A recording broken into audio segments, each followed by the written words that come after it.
شق اللي بعد كده في احنا كده وصلنا ل4 صح؟ وكده وصلنا ل5 الخمس اللي هو جزئين بتاع جوه وبره اللي هو الغاز والبترول. تمام. يعني 1 كان رفع الحد الادنى للاجور والمعاشات، 2 بدل بطاله، 3 بدل تضخم، 4 رفع اسعار الغاز، 5 الغاء الهدر في دعم النفط داخليا بالظبط كده. تمام. كويس. 6 و7 متعلقه بالضرائب. عشان اشرح للناس الضرائب عده انواع، لكن عاوز اتكلم على ضريبتين. في ضريبه ارباح تجاريه وصناعيه، يعني ضريبه ارباح ان الشركه كسبت 100 مليون جنيه او 50 مليون جنيه تدفع منها النهارده 20% للحكومه. ثم في ضريبه دخل. يعني ايه ضريبه دخل؟ يعني انا بقى كمواطن مصري كحامل الجنسيه المصريه دفعت قد ايه، لان انا مواطن بستخدم كهرباء وميه وطرق ومش عارف جزء من تحملي ليه، وهذا موجود في جميع البلدان بما فيها معاقل الرأسمالية في الولايات المتحدة وسميها ما تسميها. طيب. بيخربوا بيتنا. أفهم؟ بيخربوا بيتنا. أيوه بالظبط كده. طيب النهارده الضريبة في رأيي اللي موجودة النهارده على الدخل اللي هو أنا بدفعها كمواطن وليس الشركة هي 20%. أنا في رأيي إنه هذه الضريبة على الشرائح العليا منها، ما بقولش تحدد من قبل الوزارة، يجب أن ترتفع إلى على الأقل 30%. عشان أوضح للناس هذه الأرقام تماثل أو أقل حتى من معاقل الرأسمالية، يعني ممكن حتى ترفعها ل 35% في الولايات المتحدة الأمريكية. بس أنا ولا تلمس الشركات، لأنه أنا في رأيي إن أنت عاوز تشجع الاستثمار، ودي هتبقى النقطة 9 وال10 إزاي نقدر نرجع الاستثمار في هذا البلد، إنه خلي ضريبة الأرباح التجارية والصناعية، يعني الضريبة على الشركات ما زي ما هي 20%، لكن الضريبة على الفرد الشريحة العليا وما بتكلمش على الطبقة المتوسطة ولا الطبقة المعدومة ترفعها إلى تصل إلى 35%. لكن الأهم من ده في رأيي ماذا داخل هذا الوعاء؟ يعني إيه؟ عشان أشرحها. نعم. حتى ضريبة الدخل مين بيدفعها النهاردة؟ عامة من يدفع ضريبة الدخل النهاردة هو صاحب الأجور، لأنه بتخصم من منبع 20%. اللي هو الموظف. نعم. والعامل. وبعض الحاجات المتعلقة بالإيجارات على العقارات وخلافه. معفية من ده كاملة الأرباح الرأسمالية على الأسهم. وأنا بقول إنه معظم الثروات اللي كونت في مصر على الأقل في آخر 20 سنة كونت من أرباح على الأسهم، سواء أسهم شركات، سواء أسهم الشركات دي كانت شركات صناعية أو شركات عقارية أو شركات خلافه، بمعنى إنه حد دخل في شركة سعر السهم كان ب 10 جنيه، سعر السهم ارتفع ل 20 30 40 50 نزل ل 20 whatever، باع هذه الأسهم، تحقق ربح رأسمالي، كون به ثروته، وهذه ليست خاضعة للضرائب. ممكن أفهم بقى، طب هو ليه اللي عمل القصة دي ما خدش باله إن ده فلوس تشجيع؟ هقول لك أمانة. 1 عامة في القواعد الضريبية تعامل الضريبة الرأسمالية أو تأسف الأرباح الرأسمالية بطريقة مختلفة عن، لأنه جزء عشان يشجع على الاستثمار، ففي بلاد كتير ناشئة أعفتها، أكون أمين في عرضي. لكن أنا في ظرف النهاردة إنه وصلنا إلى درجة إنه من يدفع الضرائب الشخصية في مصر اللي هو بدفعها أنا على الباسبور المصري هو الموظف والعامل، لكن معظم القادرين في مصر يدفعوا ضرائب نسبتها إلى دخلهم اللي هو ناشئ من ضرائب أرباح رأسمالية لا يقترب من الصفر. يعني ممول الخزانة المصرية النهاردة فيما يتعلق بالضرائب الشخصية هو العامل والموظف، وليس في رأيي القادرين في هذا. بالظبط كده، القادرين في هذا بشكل عام. هتقولي في ناس لا طبعا في ناس ممكن دخلها بطريقة مختلفة وبالتالي دفعت.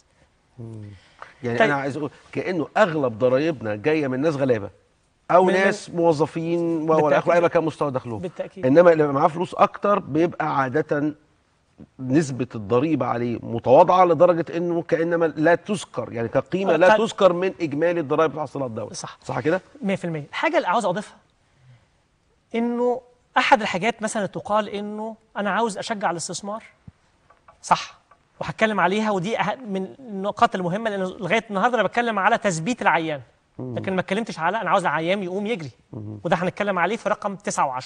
تمام.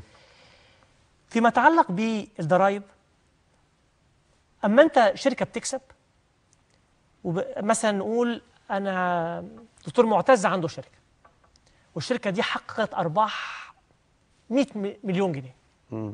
وهيجي يقول دكتور معتز انا الشركه بتاعتي دفعت 20 اللي هي 20% 20 مليون جنيه للدوله. دكتور معتز حضرتك تدفع 20 مليون جنيه للدوله انك كسبت 100. حضرتك لا تدفع هذا حبا في هذا البلد.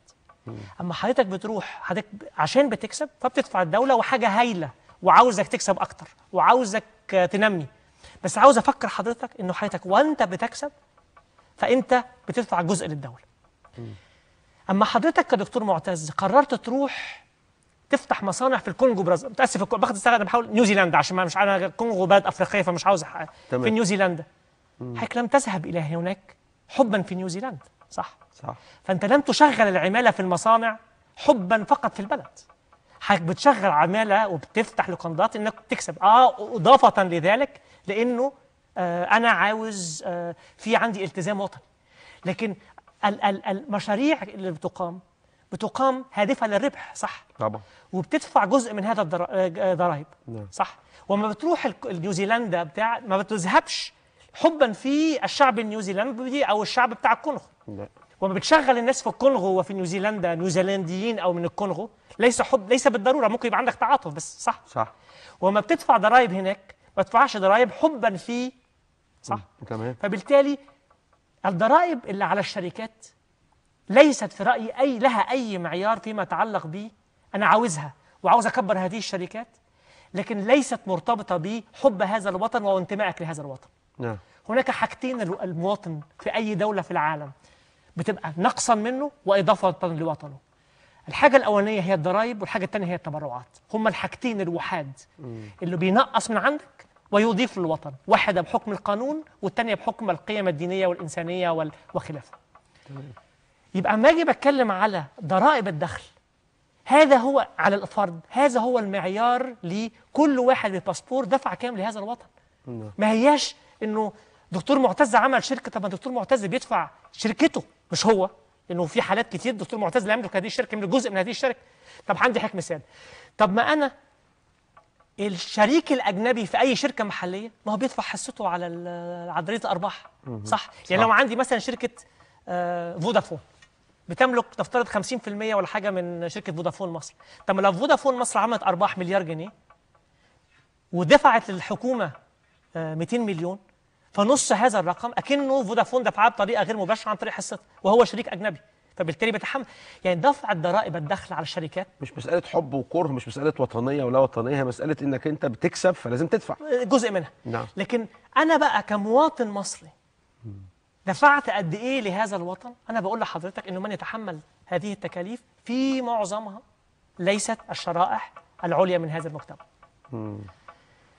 وبالتالي نعمل إيه؟ ضمنا بنطلب من الشرائح العليا انها تتحمل مسؤوليتها الطبيعيه عن طريق حاجتين.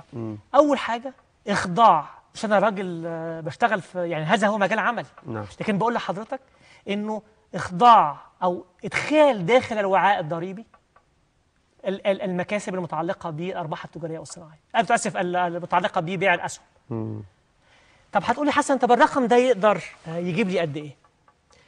انا اقول لحضرتك انه عند اعلى نقطه فيما يتعلق بالقيمه السوقيه للاسهم في مصر وصلت في يوم من الايام اظن من سنتين او 3 قبل الازمه العالميه لحوالي 100 مليار دولار. يعني لو اخذت قيمه الاسهم في مصر مضروبه في سعرها في ذلك الوقت كان حوالي 100 مليار. لو اخذت 1%، دي واحده. الرقم ده النهارده يمكن وصل ل 25 مش متابع بعد اعتقد كان التلت او حاجه زي كده. اظن نزل ده من شويه، بس اظن نزل الى حوالي يمكن 25 او 30 مليار دولار دلوقتي. نفترض 30 مليار دولار. متاسف. نفترض انه خلال ال10 سنين الجايين ال 30 مليار رجعنا في 10 سنين، مش بقولش السنه الجايه ولا بعديها ولا بعديها. رجعنا من 30 الى 100 في 10 سنين يا سيدي، في 15 سنه. الفرق من 30 مليار دولار قيمه سوقيه للاسهم و100 مليار دولار 70 مليار. لو اقدر اخد منه 10 او 20% كضرائب مكاسب عليها، انا بتكلم على ارقام كبيره جدا.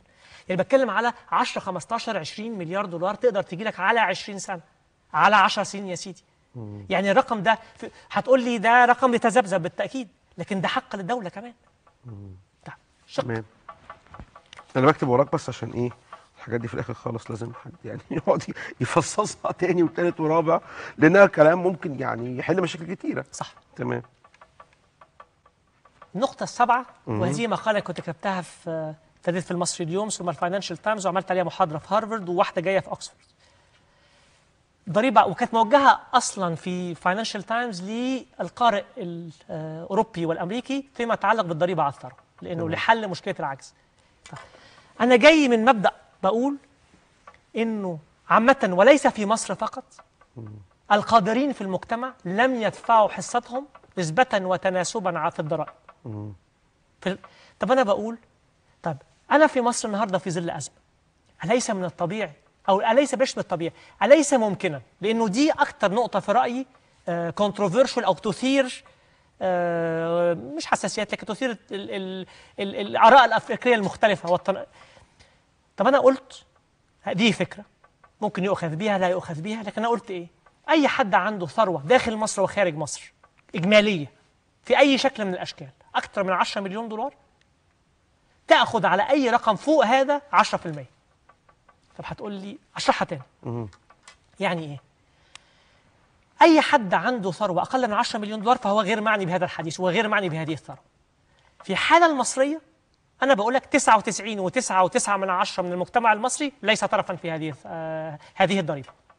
يبقى أنا بروح على مجموعة، الواحد في ثروات عالية، اثنين في آخر فترة زمنية بعض منها كون ولم يدفع عليه ضرائب، لسه بشرح لك. صح، مفيش دخل ولا أرباح. فأنا بقول في هذا الظرف في هذه اللحظة الزمنية إيه اللي يمنع إن إحنا نفكر في ضريبة على الثروة على من هو تعدى 10 مليون دولار؟ أنا لست خبير قانون، قد يكون هناك بعض المعارضات القانونية في ذلك. حاجة اللي عاوز أضيفها في ده إنه منطق الضريبة على الثروة ليس جديد يعني في الفكر الاقتصادي حتى. الزكاة هي ضريبة على الثروة. الزكاة في المنطق فيها ضريبة على الثروة، وهي ضريبة جارية وليس ضريبة مرة واحدة متروكة لحرية الفرد.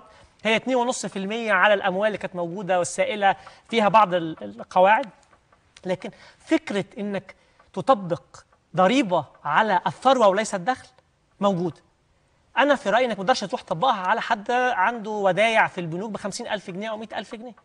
لكن أنا بقول إنك أنت هناك شرائح استفادت في آخر 20، ما بتكلمش على الفساد هنا، أنا بتكلم على حد استفاد، حد أعفي من الضرائب، حد ربنا فتح في وشه وعمل مصانع بديعة وحاجة رائعة وكون ثروات، لكن لم تخضع هذه على الضرائب. فبقول لهذا الشخص في هذا الظرف يا أستاذ حضرتك هذا البلد أنت جزء منه، أنت مواطن مصري، أنت قد تكون لم تدفع ضرائب في آخر دخل شخصي في آخر 10 سنين.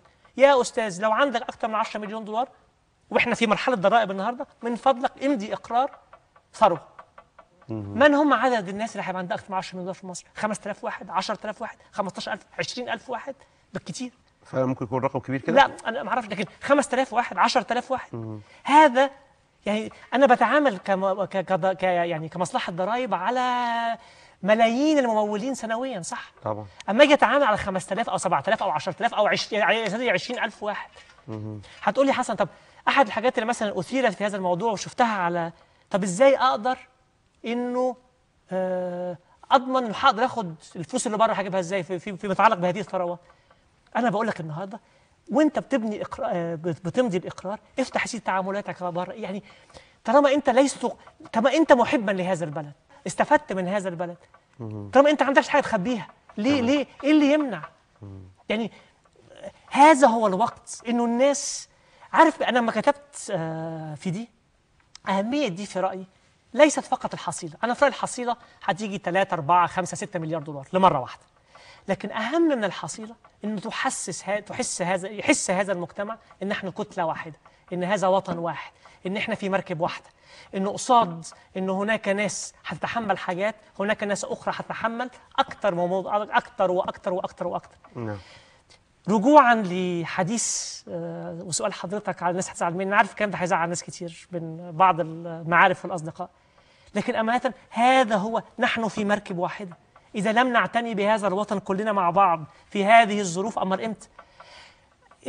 لو البلد ده انهار، مين هيبقى